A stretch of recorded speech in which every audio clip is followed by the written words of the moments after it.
Hi everyone, happy Wednesday. You made it. You're almost halfway through April, which is crazy that we're almost halfway through April 20, 2022. Yeah, it's nuts. So, but here, happy wind down Wednesday. Um, Today we're going to be discussing King of the Rising, Book 2 of the Islands of I should know this. Um, the Island of Blood and Storm. Duology. Book 1 was Queen of the Conquered by Kason Calendar. We'll be joined by Rohan, who will be joining in a second to discuss the book with me. If you look in our feed, we also discussed Book 1, Queen of the Conquered, and I did that in our last discussion too. I kept calling it Queen of the Rising. We also discussed Queen of the Rising, Queen of the Conquered, and we're going to discuss King of the Rising, but I hadn't read it. So now that I've read it, we're on to discuss Book 2 of the trilogy. I want to talk about the ending, but I was like, maybe I should at least wait for him to get on and get to the point and discuss the book and what we liked. Then do a spoiler announcement and then discuss the ending. So and also let me pin the product in case you're interested. I pinned King of the Rising to the discussion. So now I've done all that fun housekeeping stuff. How is everyone's week been thus far? Or how's your Wednesday been? My Wednesday has been interesting. So I'm looking forward to hearing in the chat how has everybody's Wednesday been. I see. I can feel the typing happening. So I'm excited to see the typing. And see how everybody's Wednesday's been. My Wednesday's been okay. Usually I do indoor rock climbing in the morning, but that did not happen today. But hopefully I'll go tomorrow. And then just trying to, as many of y'all know, on April 24th, Sistah Scifi and Marcus Books have partnered with City Arts and Lectures in HarperCollins to bring Janelle Monáe to San Francisco for her San Francisco leg, her Bay Area leg of her book tour for The Memory Librarian. So spent a lot of this week and today promoting that, which is a lot of fun. Was in the fulfillment office earlier today, going through inventory and all that kind of fun stuff. So that has been Wednesday, so just let me know in the comments how your Wednesday has been.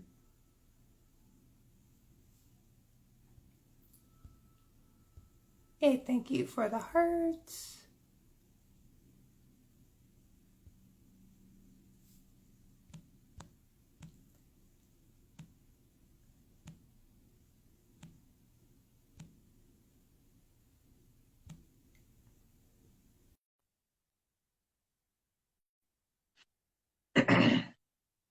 And I'm just checking in on Rohan. Sorry, that was very bad multitasking. I'm just checking in on Rohan to make sure he's okay and he's still going to join. Yay! Lechi, it's hopefully I pronounced your name right. I'm glad that your week has been all right. Definitely feel free to say more in the chat.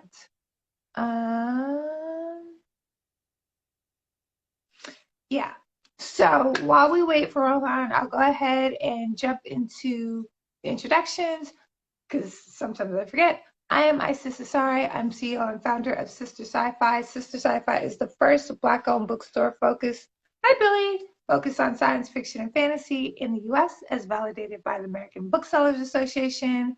And people are like, where are you located? We are located in cyberspace. So wherever you have internet access is where we are. I am physically located in Oakland, California, which is still in Aloni land, And I started and when I started Sistah Scifi, I was living in Seattle, Washington. So fun fact. Today, I will be discussing, I listened to it on audiobook, so King of the Conquered by King of the Conquered. King of the Rising. Yay!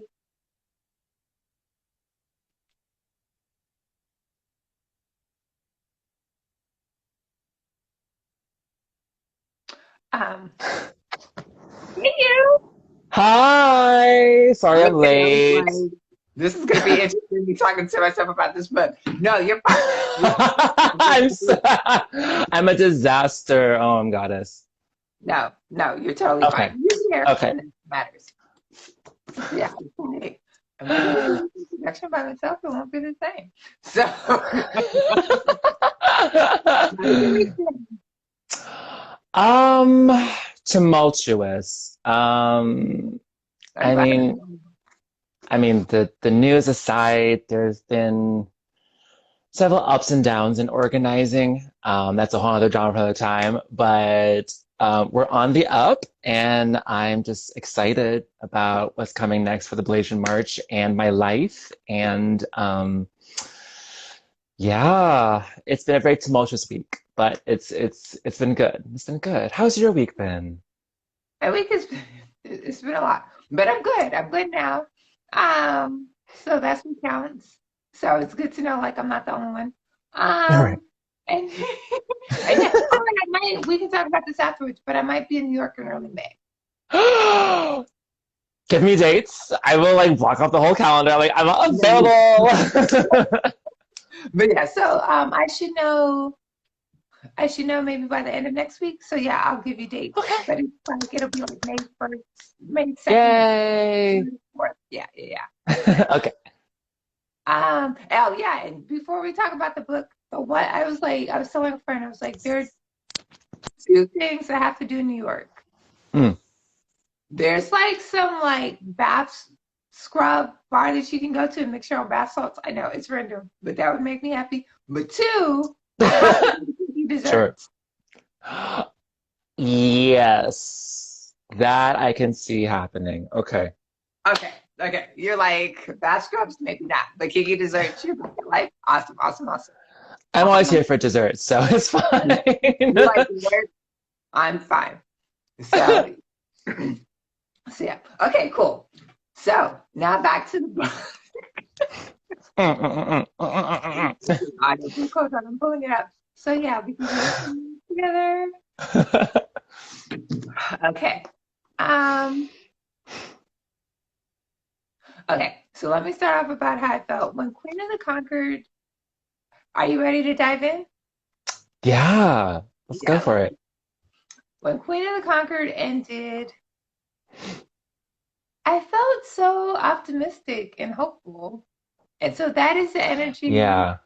that I brought to King of the Rising. And I think I had that for like the first half of the book. Oh. Um, Mm. so but yeah, let's before we go, because I think I want to talk about the ending, but we have like a whole hour. So let's talk about other stuff besides the ending. So how did you feel when you started King of the Rising?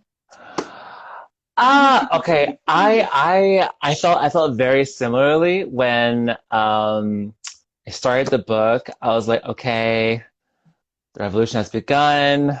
Like the colonial state is collapsing. They cannot meet the fury that is black rage. Like it will collapse, it will fall. I was very like, let's go. Come on, revolution. Like, let's go. Um, that was how I felt going into this book. Um, and then seeing it from a different character's perspective. So for folks who don't know, the first book centers Sigourney, who is a free Black woman. Also, by the way, apologies, folks, for my misspeaking on the last live. But this one now takes the perspective from a slave who was part of the uprising. So I was like, let's go. Let's go. I am ready. Totally Team Lauren. So let me just hmm give you a synopsis. King of the Rising is a searing conclusion to the unflinching and powerful Caribbean-inspired fantasy series about colonialism, resistance, and defiance. A revolution has swept through the islands of Hans Lollik and former slave Loren Jannik. I mean, I prefer the term enslaved person, but this is what the has been chosen to lead the survivors in a bid to free the islands forever. But the rebels are running out of food, weapons, and options. As the Fjern inch closer to reclaim Hans Lollik, with every battle, Loren is faced with a choice that could shift the course of the revolution in their favor or doom it to failure. And that is, yeah, dun dun dun. And that's, Dun, dun, dun. and that's literally what's going on in the book. And so, and Loren in the story is like 18, 19, 20. Like, Yeah, he's very he no matter his age, he reads very young as a person. Like he reads very idealistic, he reads very like hopeful. There's a certain naivete I feel to him that I found kind of infectious. I'm not gonna lie. I mean, like, even from Queen of the Conquered, I was rooting for Loren and I wanted Loren to win and I wanted Loren to be validated. And I think more importantly, I wanted Loren to be seen and to be held, Mm, right? Like he suffered a lot of trauma, like going through this chattel slavery, but then also right. just like personally, like I mean, but also as a person and like his family background and all that kind of stuff. I just wanted him to have a place to like a safe place, right? Right, right. Like I wanted to have a safe place. He goes a lot into his trauma in the book about how the colonizers treated him. Um, and this is the character who is mixed. So this is where I Yes, also was yes, like really yes. like resonating. You know, it was this constant like no matter how hard Loden tried, he could never be welcome amongst his own people. And that was just like I was like, oh, this is too real. Like I feel this on so many levels. Just Yeah. and then just like the parts were like how he tried so hard in training because he trained to be a part of the militia and Right. like people like went harder on him because he was of mixed background and then he Hmm. had to fight harder just to like to prove himself thinking like if he fought really hard they like him and then they didn't like him because he fought better than the rest of them. It's like Right, right, right. And like now that you said it, like that's the kind of code switching like I think a lot of mixed people really have to like struggle through. It's like no matter how hard you try to code switch or like code switch to a point that you perform as well than the others, then there's still this whole like, yeah, but you're not really of the people. And it's like, but we are. Like, uh, yeah. it's just such a struggle. Yeah. So that was fascinating to read. Mm. So at the end of Queen of the Conquered, um, what was her name? The younger woman with the really powerful craft who was kind of holding spells Oh, and who created illusions? Stand by. I will yeah, do the book itself. yeah, No, maybe I want to say we it's know who like she is. yeah. So she That died. person. She died. Yeah, and there's a lot of anger because Sigourney is kind of held is seen as partially responsible for her death. Right. Hmm. And then since Loren didn't kill her, then people are like guilt by association. How did you feel about that? Do you think that Loren should have killed Sigourney at the end of the first book or somewhere in the second book? Oh, I know it's a oh, good question. It's like, dang. I mean,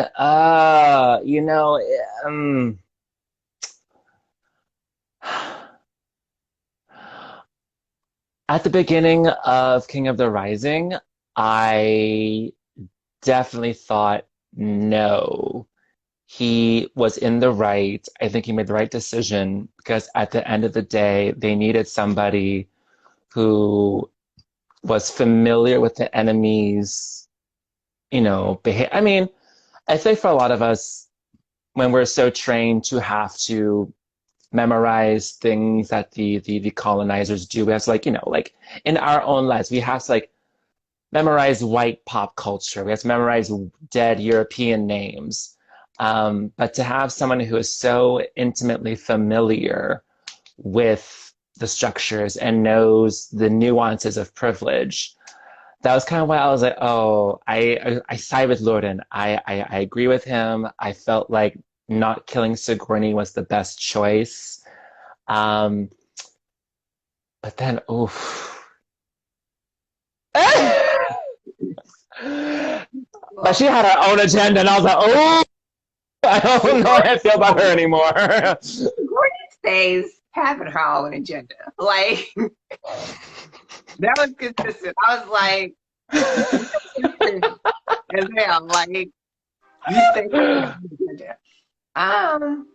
So that's Sigourney.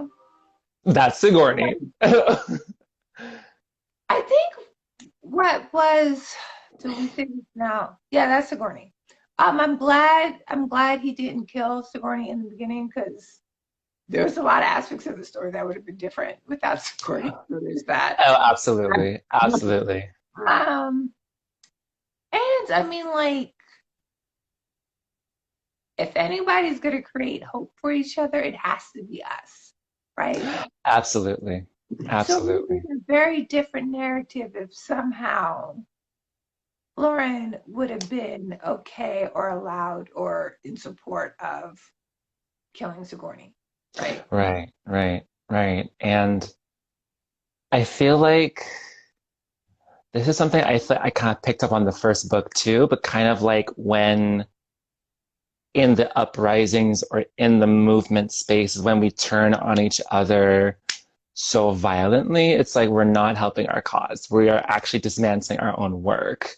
So these two books, I was like, this is the blueprint on how to not do an uprising. Right. So we haven't gotten to that, but yes, this is how not to do a uprising. This is how not to do a social movement. Do not do this. Do not do that. Do not completely sell out like Sigourney. Do not like.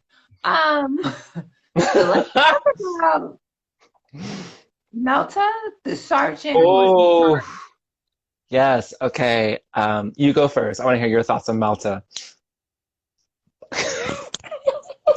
My thoughts exactly. Yeah, I was like, where do you even begin? Like, I know. Yeah, where do you even begin? So, and I think this is the lesson for the uprising.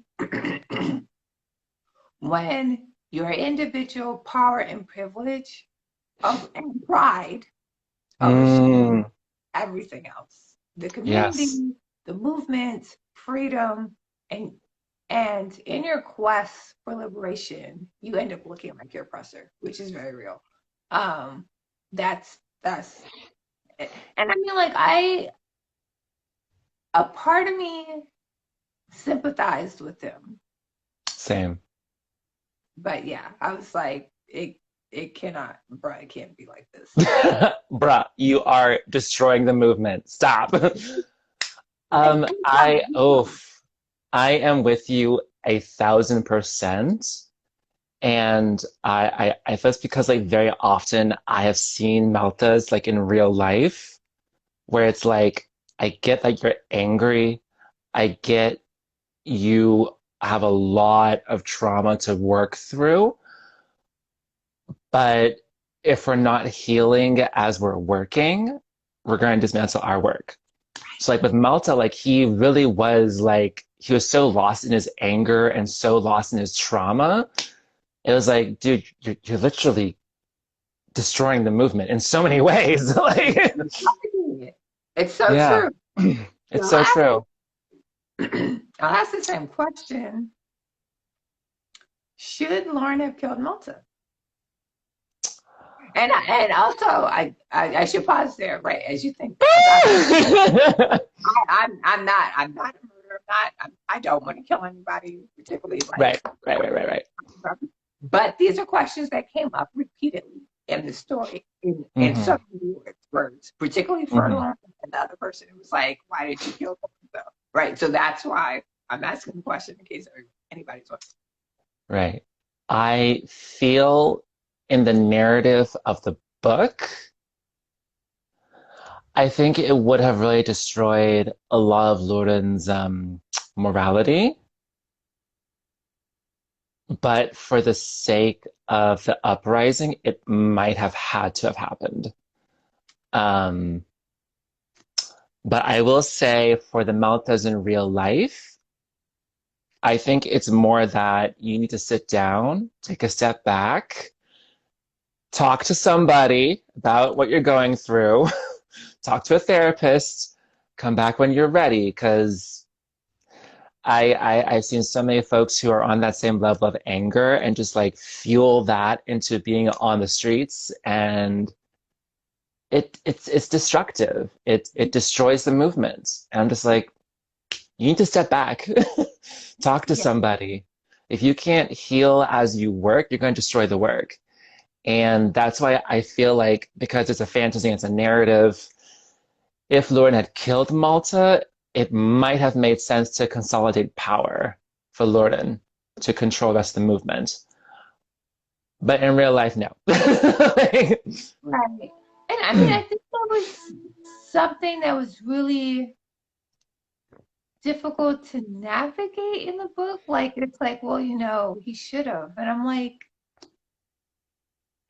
that's not the movement that Loren wanted to be part of, not the exactly, movement he exactly. wanted to lead, not the future he wanted to create. And Right, I think there should have been a way for him to navigate the complexities that Melta was like bringing up without right, killing him, right? right, Like, right. like And Melta would have self-destructed, I feel like, oh, in the he book. absolutely would have. He absolutely would have. He was just on that way anyway. It's like, um, and I feel like I agree to when you put that, when you bring that up, because again, like I said, like if he had done that, it would have destroyed Loren's sense of morality. It would have destroyed his moral compass. He wouldn't have known what to do. Um, but that being said, I also feel like everybody else in leadership was on similar. Everyone had their own ideas of what should the revolution look like, and I see that on the ground too. Like no one can come to a common goal and have common rules, and that's also I think like Case and Calendar wrote kind of a warning to the community, like this is what Mm, happens when we do not figure out how to build proper coalition, you know? yes. And I think I had to sit with that at the end. Mm-hmm. The island was Storm and Blood and Storm and Blood. I'm dyslexic, so that's why Ah, it's not a roadmap. It really is a warning, right? it really is a warning. Absolutely. And it's like, oh, like, yeah. And like one part that was really hard for me is to have Loren internalize the message that he was too compassionate, he was too sympathetic, he wasn't like harsh enough. And I'm like, that's literally not the lesson. Like, please don't Right. tell that to anybody. Like, that's not Right. right. um, yeah. So let's talk about Marika. So, 2007. Okay. Is this a spoiler alert for our audience? I don't know. Let's do spoiler free for 8 more minutes. So if we can talk Okay. about Okay. Marika, Okay. yeah, and then we can like hit the halfway mark and then just do all the spoilers. So yeah. Okay. By the way, I popped open a red, so because it's Wind Down Wednesday. So if I am Like, where's the wind down? Where's the wine in the wine down? I had some water and then I was like, I need to get something to drink, and then it was 4:57. So I was like, okay. it's fine. So Oh, Marieka, I felt so sorry for her. I felt so sorry for her because, in the first book, she kind of felt like the Tyra of, she was like, I was rooting for you. We were all rooting for you. Like, she felt like Tyra in that moment. I mean, her TV show being problematic aside, but it was just like, I mean, she was also one of the few who knew how to navigate hope. right, Because like I feel like so many characters were just so stuck in the ideas of reality without including the ideas of possibility. right, Like I feel like Loren was all about hope, possibility, what could be. Let's stick to our principles. The Maltas, the other characters, they were so stuck in like reality and not being able to imagine beyond. And I feel like Mariaka, she was kind of like a nice in between. yeah, Like she was able to navigate slavery while still hanging on to hope of like somebody somebody can help. Like, yeah. So she was heartbreaking for me. But yeah. it was, and to see that she was able to maintain that balance for like Yeah. decades, right? So like, Right. she's not like Lauren, who's like 19, right? Hmm. You know, but she plotted and planned and watched false starts and looked out for hope, literally for like generations, right? It was like, this is the Right. time. This is the Um, time. yeah, and then it wasn't, and then to like navigate her optimism for Sigourney's ability to change. I saw your face. Yeah, I was like, really, you You gotta said, girl. come up with something to say. We're gonna Um, leave it alone. uh, My feelings too. yeah, yeah, Yes, we'll revisit that in the spoiler section. yeah, like, yeah. Um, so to navigate that, to navigate her hope in Lauren, and then like question her hope in Lauren, is like he is like he was still like 20, so it's like I don't know what you expect. Right. He's trying. Um, Right, he's a baby. He has no idea what the hell he's doing. Like, and, give it up to he really did try. Um, so yes, so watching Marika navigate and trying to like bring all the factions together, um, was definitely like, and to question some of her choices was really really hard to read. yeah, Um, yeah. so um, I'm like, who do we want to talk about next? Oh, who else? I feel like Kirsten. Is she worth talking about? She was the spy character, right? Or the communications person, if I remember correctly. Oh, yes. Yeah. Okay, so the replacement one. Yes, yes, yes, yes. What are your thoughts on her? I appreciated her, like, you know, Hmm. kind of, I appreciated her. Um, Got it. I'm on the yeah, same page. I'm on the same page. yeah. And I mean, she kind of did a lot of stuff that you expected her to do. Hmm. I think Kirsten was a powerful character and smart and dynamic. There are a lot of powerful, smart, dynamic characters. So I think in another story, she would have had more space. But I think Absolutely. Kirsten and some of the moments with her was to kind of set up to give us more insight on Loren and how he Mm, moves the roles and how his traumas like still continues to show up, right? right, Um, right. so yeah, so that was kind of like my take on Kirsten. Hmm. Um, oh God. Sure. So, yeah. Um, so yeah, so that was my take on her. Um, But a super interesting character was the rich woman who they went to get troops and money and reinforcements from. Yes. Let's Okay. So, like, there's one, let's talk about that character and what actress would play her. Because, like, I was just like, I want to see what this looks like. And I you know what I mean? have no idea who would play her, but oh, she was formerly from the islands, right? If I remember correctly. I I think so. think so. Yeah. Yeah. Oh, she kind of grossed me out. I'm not gonna lie. Like, and she kind of felt like she reminds me of so many people who it's like once they get a taste of privilege, it's like phew, bye to everybody else. So like the way she treats Loren, the way she assumes power and privilege over him is just very it reminds me of how people tend to imitate the colonizers. How colonizers use sexual violence as a method of control and manipulation. And I was like, oh, you took the wrong lesson, honey.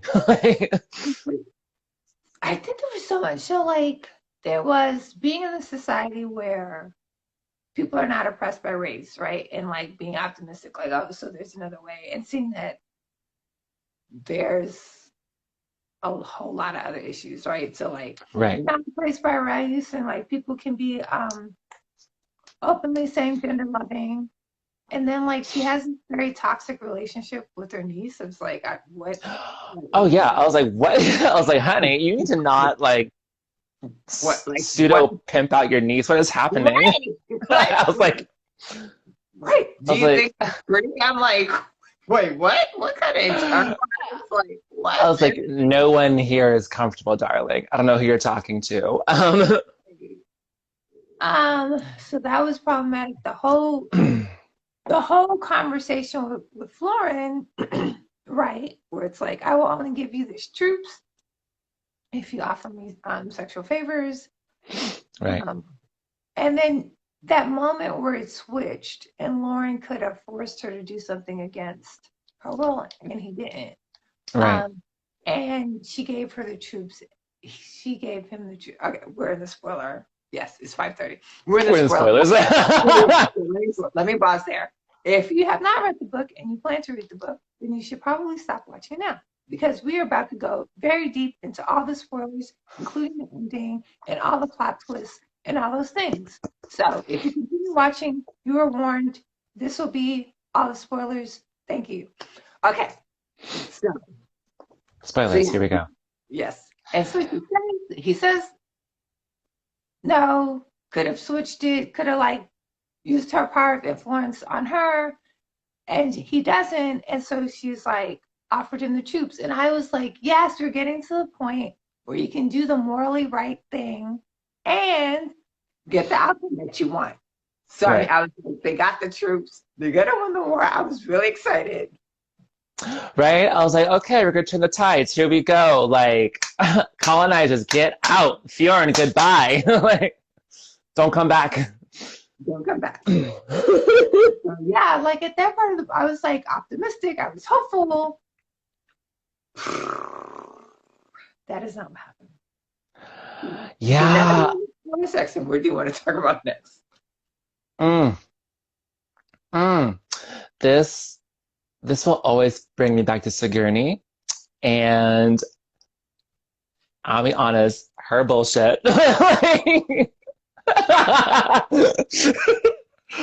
I mean, like, so with the troops coming and the forces basically petering out, that was so painful because to me it was like you said, like Loren's hanging on to like his morals, his ideas, his vision.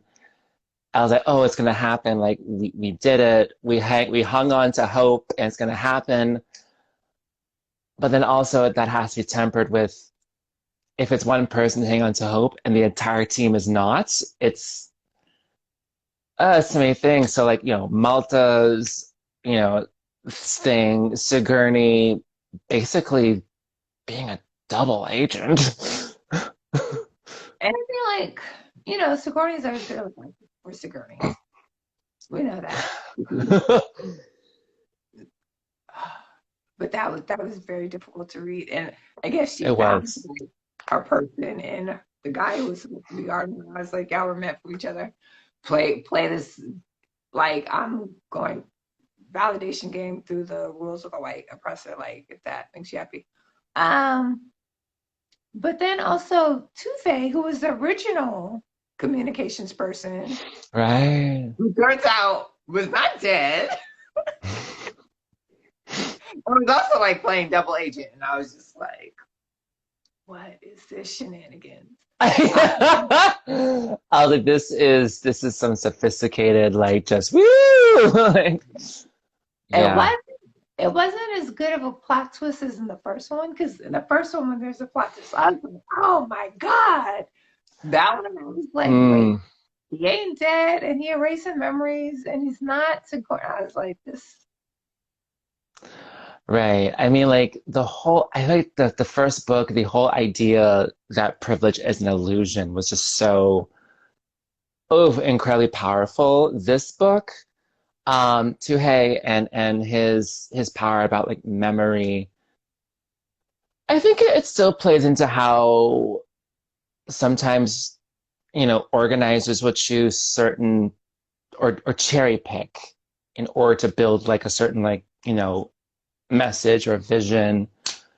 But yeah, I was overall just mostly like, oh yeah, this is what happens when we can't let go of privilege and power to liberate ourselves. We keep thinking in structures that are handed to us. We think of like hierarchy. And that's where I feel like Tuhei kind of like played into. It was like, well, I mean, I'm trying to survive. I get it, Tuhei, but like you are literally oppressing your brother, and that's not okay. So, And yeah. hated Lauren for some odd. I was like, I don't. Why do you hate Lauren? I was like, okay. Um, That hate I kind of resonated with being mixed, where I feel like lots of people tend to perceive us mixed folks as like somehow like not part of the people, or I don't know what people have with me for being part Asian, but like I think that goes back to the idea of like how people perceive hierarchy and how people perceive privilege, even though privilege is an illusion, especially for all communities of color. Um, I don't know. I resonated with that because I felt like that hatred was kind of rooted in this assumption that because you're mixed, you can somehow escape um, discrimination. You can somehow escape or be elevated out of your place in the hierarchy. But I'm like, trust me, if we're mixed with black, we're black. Like, but I don't know what you're talking about. Like, that's kind of like how I interpreted that. But I mean, it's also based on my experience and how I have been treated in a lot of black circles. But yeah. No, and that's an interesting interpretation because I was like, I yeah. don't know, do they hate? But yeah, that's a super interesting interpretation, and I'm Hmm. here for it. Um, so what else was so Gordon's relationship with her husband? Oh wait, who? Oh, okay. First off, her husband is hilarious. I was just like this man has all the privilege, all the things in the world, and he is drunk and depressed. I don't understand. Like your problems are not real problems.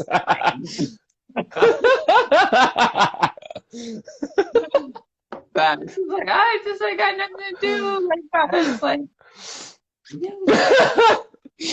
No, I honestly, in the first book, I loved how she just was like, "You are a pawn in my strategy. I do not care." Like, we're just gonna flip this switch back and forth. And I was like, "Honey, Go for it.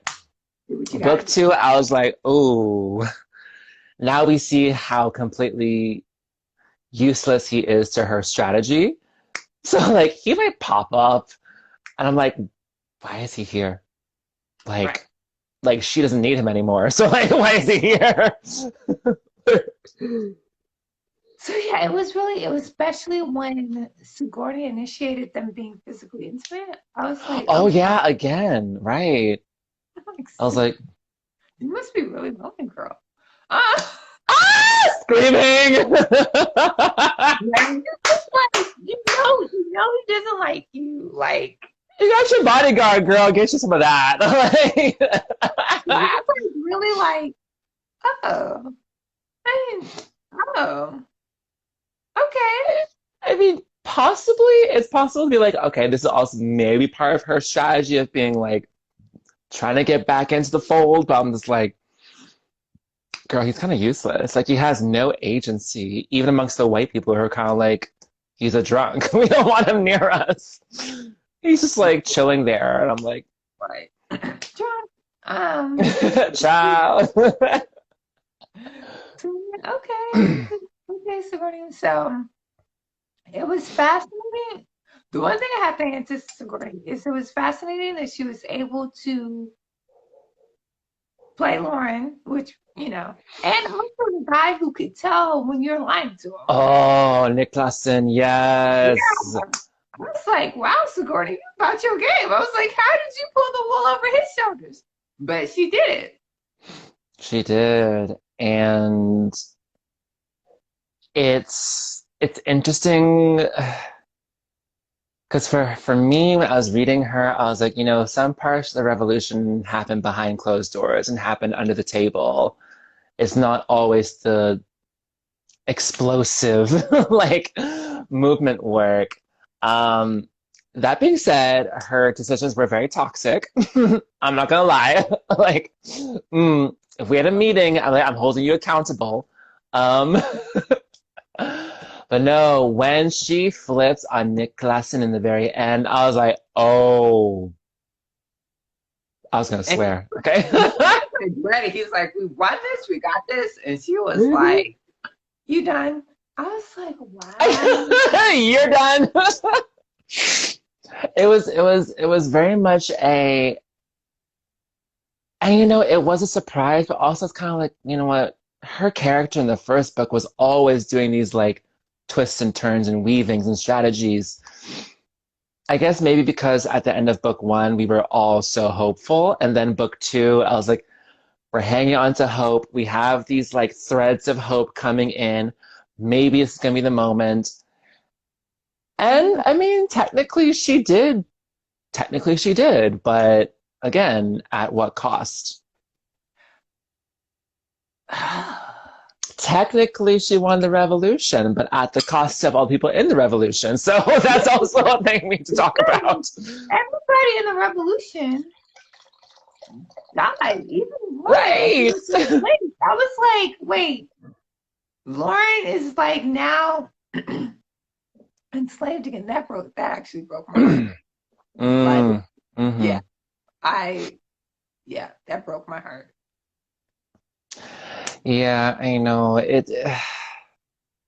it hurt more knowing that it was someone that he trusted.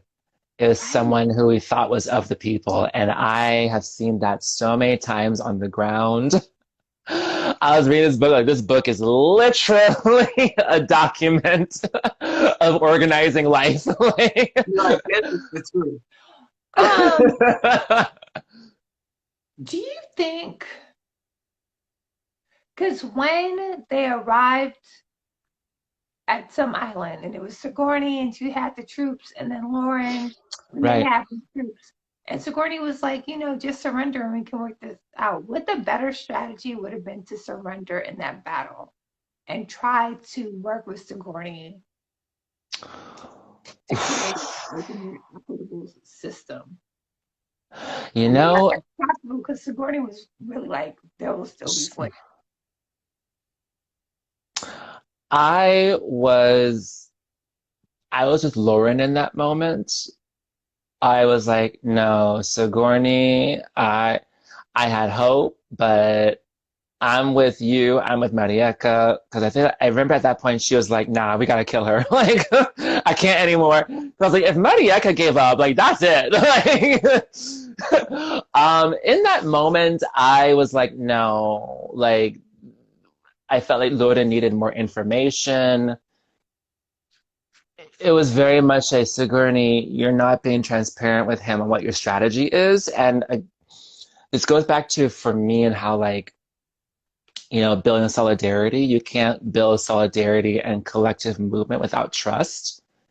And at that moment, like there was no way Loren could really trust Sigourney. Sigourney wasn't, she was showing up with a colonizer army. How can I trust you? Like, Granted, she did have a plan to take back the army, but you're right.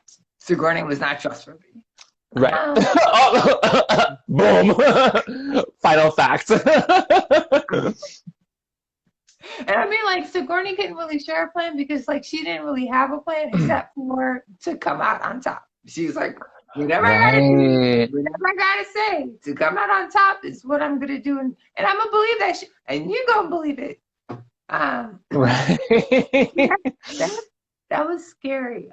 It was scary, but I've seen so many people in the movement like that. It's all about coming on top. It's not about how do I lift the people. And I'm like, well, then why are you here? Like, So yeah.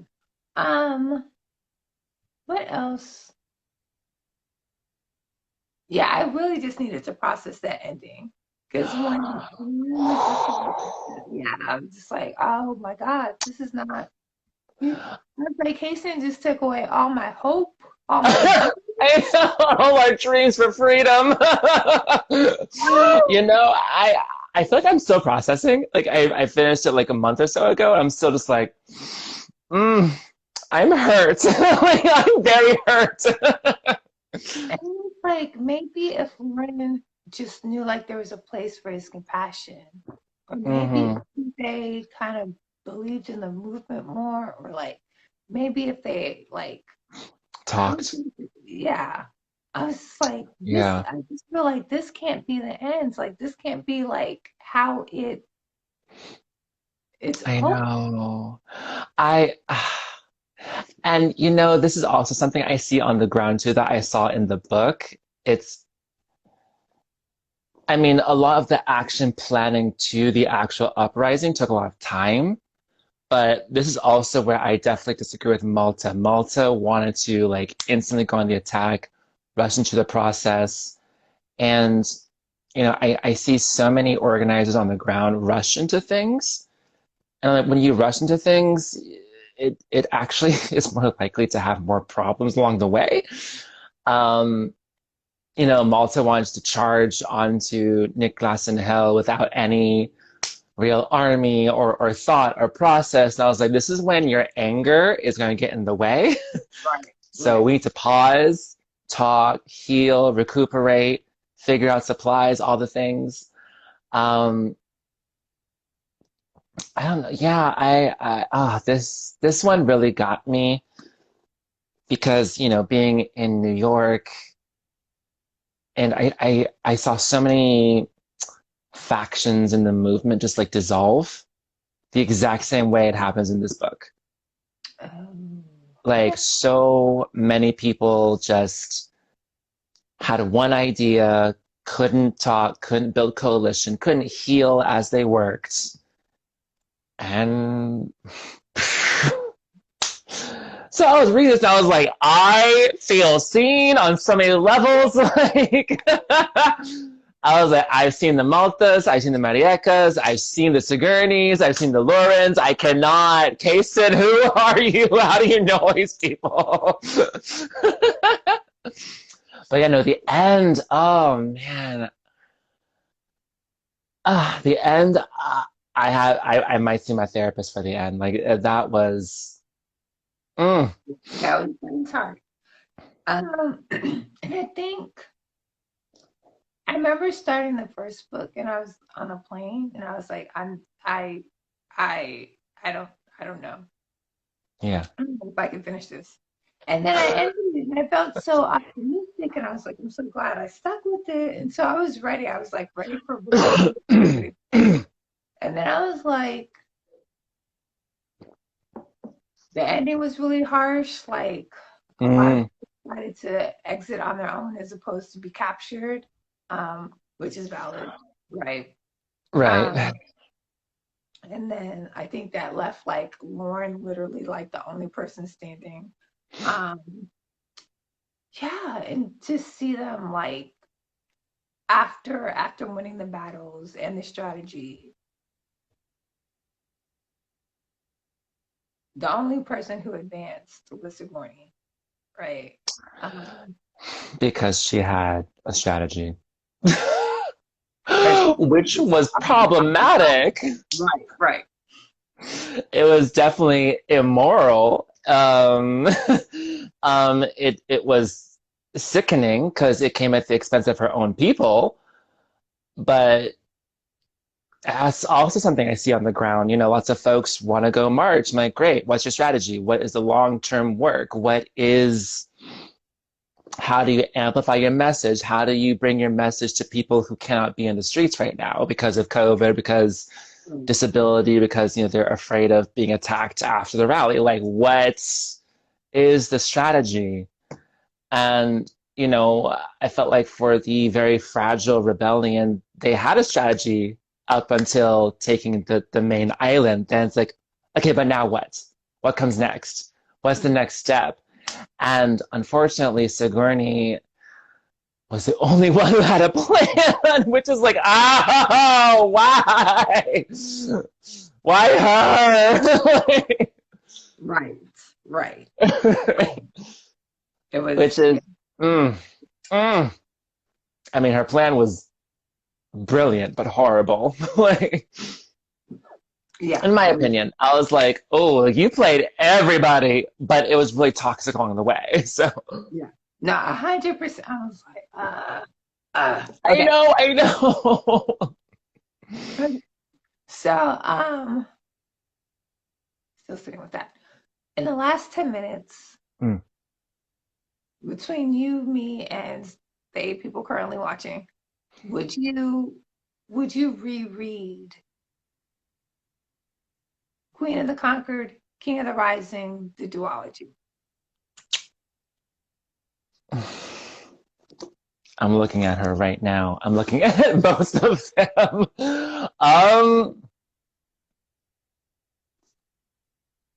you know what? I think I might when I am done organizing. Oh, okay. I feel like when honestly probably like my 60s and 70s. That's what I'm thinking rereading this book. Um, you know, I feel like when lots of things are said and done, because definitely this duology resonated with me right now. It resonated with me with what I'm doing right now on the ground, with the Blasian March, all my other work in organizing. Um, it would be interesting to read it when everything is done and see if my perspective has changed. That would be Mm. fascinating to see again. Yeah, in my Okay. 70s. When I'm like, I don't want to be on the street ever again. I am done. Like, good luck, children. Like, Okay, okay, okay, okay. I'll check yeah. in. I'll put it in my calendar. August 14th in 40 years, Rohan. Would Okay. you read it again? I would read Queen of the Rising, Queen of the Conquered again. Um, Mm. King of the Rising was hard. Um, Emotionally is really hard for me too. Emotionally super hard, Hmm. especially I think as a reader, I put like all my hope and my joy and my innocence in Lauren's character. I know. I was like, I don't recommend anybody do that, but Don't do that. Right. And so particularly his ending was hard, right? Mm, For me. yeah, like it was hard. I felt like for me it awakened so many inherited traumas. Like the idea of the people walking into the sea because they'd rather die than be slaves again. I was like, oh, like it just like revives all of the things you learned about, how they toss slaves overboard or how, black parents would drown their children before the police would take them or the slavers would take them. It was just like, oh, yeah, okay. The inherited trauma is very prevalent in book two. Yeah. Um, I think book two, Love it. Yeah, yeah. yeah, Like, yeah. yeah. And I feel like book two is also hard for me because like I guess again being like on the ground organizing and seeing people tear each other apart like that. That I mean, yeah, we all have the same goal for liberation, but when we get lost in our trauma or lost in our anger and start to hurt one another, it really helps our oppressors. Right. And that was something that I was really reading with King of the Rising. And I've seen that in real life. I don't know if I need that lesson again. Like, um, yeah. Mm. I feel like for folks who are tuning in, I feel like if you are new to organizing, I would read King of the Rising as a list of things not to do. Like we said earlier, like things you should not do in the movement. Like, Don't do this. Don't do this. Yeah, yeah. no, Um, no. no, I agree with that. What are you okay, yeah, 5 minutes. What are Mm. you reading now? Oh, where is it? I am reading The Chosen and the Beautiful Oh, by I love Yuval. that. Yeah, Yeah, it's a gorgeous cover. I am enjoying it for sure. For me, I'll be honest, I struggle with low fantasy. Um, and this one, it's a queer Vietnamese retelling of The Great Gatsby. And me, I have no stomach for European or Eurocentric classics. So I'm usually like, okay, cool, who cares? I'm like, sure, whatever. Like, and folks like, you haven't read this book? I was like, you haven't read this book? right. Hello. Oh man. I'm actually really enjoying it. I'm really enjoying the sexual gender fluidity.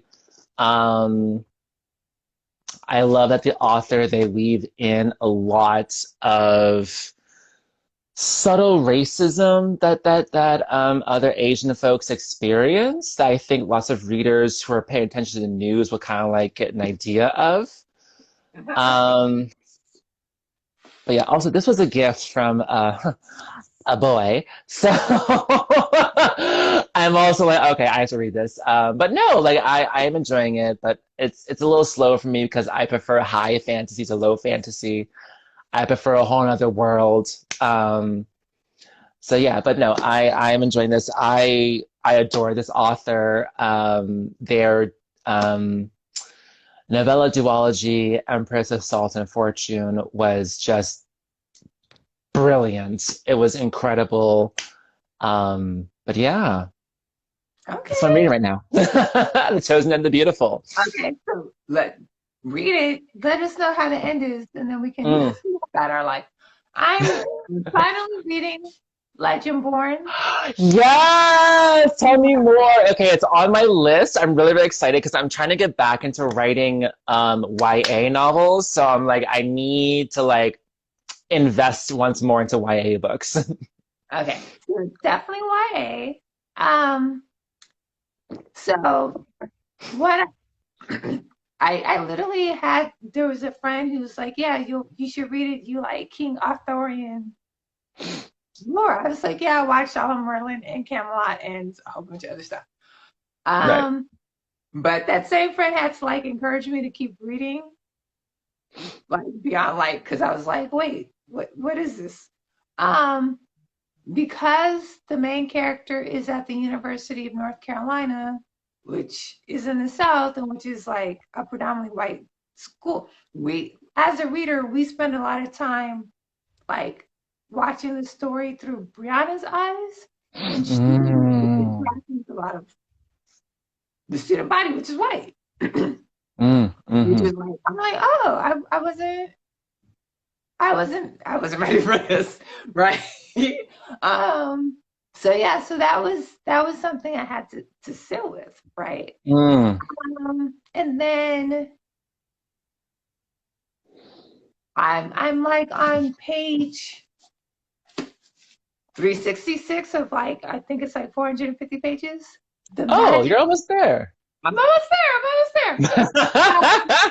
there. For reader standards, you're almost there. I'm almost there. I'm impressed with myself. Magic system is very right now because it starts with like the foundational world is like the Knights of the Round Table. So yeah. the magic system is very European. And they allude to like there are other ways of dealing with magic, but we haven't really delved into that world yet. And I'm like, but when do we get to this other world? It's like watching Orange is the New Black, and you're like, all the episodes are Piper, and you're like, but I actually want to figure out what's going on with Poussey and Crazy Eyes and all the other people. But we're still looking at Piper. I actually read the book and I saw like the first season of that show and I was like, but what are we doing for people who are still incarcerated? Like, especially women of color and disabled women and the trans women, like, what are we doing for them with this show and this book? Like, it's a story, but without uplifting these people, you're profiteering. So that's my thoughts. So future book agents who I might pitch, please ignore that statement, but different genres, it's fine. So you're fine. So I am enjoying Legend Born. And I think I have to see where we're going in these next 100 or so pages. Yeah. Okay. Yeah. I will finish this. I will say the writing is lovely. The writing is very lovely. The author, I love that the voice is very like it feels like 20s voicings. Like it feels very pure purpose. It's nice. It's nice writing. Yeah. Yeah. And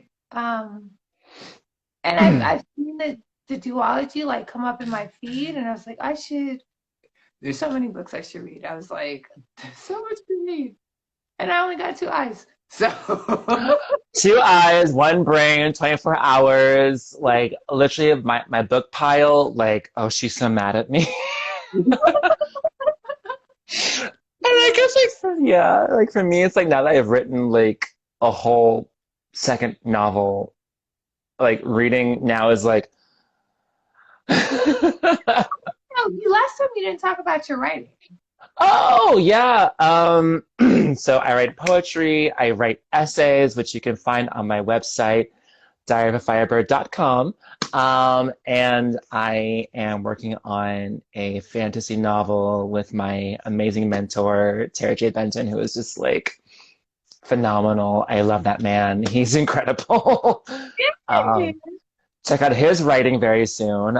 He has a YA and a middle grade fantasy coming out next year. So keep an eye out for him and his work. Yeah, I know I have a sci-fi flash fiction coming out in the fall with Hellborn magazine, which will kind of tackle gentrification in Black communities.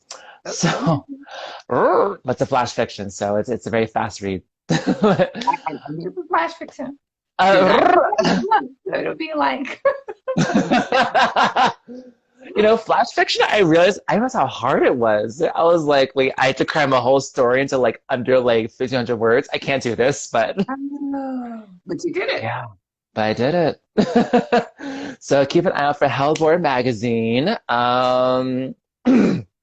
But yeah, my essays are currently published right now are mostly nonfiction, op-eds, creative nonfiction. But yeah. Oh, yay. Hmm. Awesome. Awesome. But yes, So, but my novel is very, very fantasy, very high fantasy. So, I'm here for high fantasy. I'm here for high fantasy, low fantasy, oh, mid fantasy, like all fantasy. But high fantasy is my weak spot. Like, so, yay. It is 6:01 here, so I think that's 9:01 where you are. it Um, is. I'll let you know as soon as I have dates for New York, Okay. possibly end of next week, and then we can go to Kiki Desserts. Yes. Okay. Desserts and lots of champagne. I love the whole concept. Do you travel? Because I'll be in DC. I do travel. Yeah. I'll be in LA next month. August, I'll be in Seattle. Um, Oh yeah. September I will be abroad for work. But yeah, I travel. I am boosted. I double mask. So Vaccine boosted. When will you be in LA? Well, when in May? May I will send you the proper dates directly, but I'll be there the third weekend of May for sure. Okay, so maybe you'll Yeah. still be in. So yeah, you should come down because yeah, we'll talk via DM as opposed to yeah. Awesome. I Yeah. like it. Okay. Yay! This is great. Yay! Thank you for being my therapy session for King of the Rising because I needed that. Oh, we were in a trauma bonding session with that whole ending. I was like, wait, what? I thought we were gonna win. What happened? Nah, maybe she'll pop up with the third book and it's like, oh, actually, we won. So It was so funny because I saw on somewhere it was a series, not a duology. I don't know. I don't know. I thought maybe you know what that would be awesome. Maybe they will write a third book and be like, psych, we actually won the revolution. I'm like, Kason, thank you, because I was struggling. The description says this book is a searing conclusion, which makes me think that it's the end. But Kason, please give us a novella that fixes everything because my black trauma cannot take it. My black trauma was like, no! like people coming back to life, their spirits take the island and like Please, someone take over. Someone fix this. yes, yes, yes, yes, yes. So I hope they do write a third one or a novella. I don't know. Something to bring us some black joy back or black hope. I don't know. or like a fan fiction. So if somebody wants to write you want to write a fan fiction on it, make it happy. I'm too busy. I am gearing up for novel number 3, so I am busy right now. Heard. Yeah, that, and I'm gearing up for a short story anthology. Like I am busy. Like I am busy. Okay. All right. So yeah, I appreciate you and we'll talk soon. I appreciate you too. Okay. All right. All right. Bye. Bye.